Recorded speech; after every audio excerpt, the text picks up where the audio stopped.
हम तो खुद ही चाहते हैं कि अप्रैल या मई में चुनाव हो, बच्चों के पेपर ख़त्म हो, लेकिन अब कानूनी इंटरप्रिटेशन की बात है, क्योंकि हाई कोर्ट के जो फैसले आ रहे हैं उसमें कहीं ना कहीं कानूनी इंटरप्रिटेशन नहीं हो रही है और आर्बिट्रेरी डिसीजन भी हो रहे हैं। अब हाई कोर्ट ने जो पंचायत इलेक्शन का जो बात की है, अब वो किस कानून के तहत की है, उन्होंने फैसला दिया है। जब डिजास्टर एक्ट लगा है, इसका मतलब है कि डिजास्टर एक्ट इनफ्रक्चुअस हो गया है, उसके कोई मायने ही नहीं रहे हैं।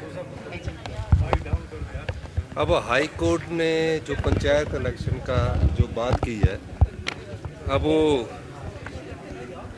किस कानून के तहत की है, उन्होंने फैसला दिया है।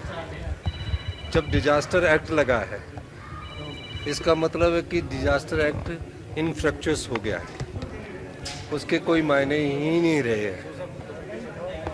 अच्छा तो ये होता कि वो कहते कि सरकार से ये पूछते, और हम तो खुद ही चाहते हैं कि अप्रैल या मई में चुनाव हो, बच्चों के पेपर ख़त्म हो, लेकिन अब कानूनी इंटरप्रिटेशन की बात है, क्योंकि हाई कोर्ट के जो फैसले आ रहे हैं उसमें कहीं ना कहीं कानूनी इंटरप्रिटेशन नहीं हो रही है और आर्बिट्रेरी डिसीजन भी हो रहे हैं। मेरा ये मानना है कि डिजास्टर एक्ट लगा है, उस एक्ट के तहत कोई भी चीज़ जो घटित होती है उसमें सब चीज़ों की संभावनाओं को देखकर आगे बढ़ना पड़ता है। हम फैसले का अध्ययन करेंगे, किस प्रकार का फैसला आया है, और फैसले के बाद जो भी कार्रवाई कानूनी तौर से करनी होगी हम उसको करेंगे।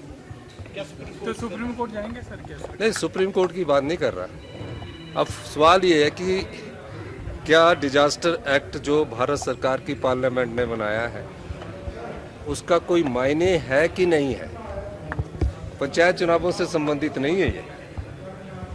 जो डिजास्टर एक्ट इम्पोज किया गया है, क्या उसका कुछ मायने है, एक कानून का मायने है कि नहीं है, उस संभावनाओं को हम तलाशेंगे।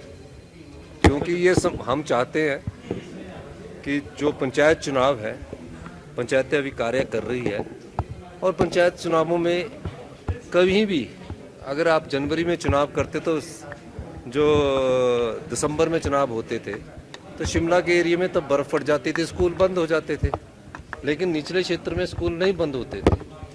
अब उसमें 30 अप्रैल को उन्होंने कहा है, तो उस सारी चीज़ का अध्ययन करेंगे। लेकिन सबसे बड़ी बात यह है कि डिजास्टर एक्ट के मायने क्या रह गए, इसकी इंटरप्रिटेशन हम हाई कोर्ट से जाकर पूछेंगे कि इसकी इंटरप्रिटेशन क्या है, तो इस बारे में हम बात करेंगे। बच्चों के डेलीगेट्स नहीं, अभी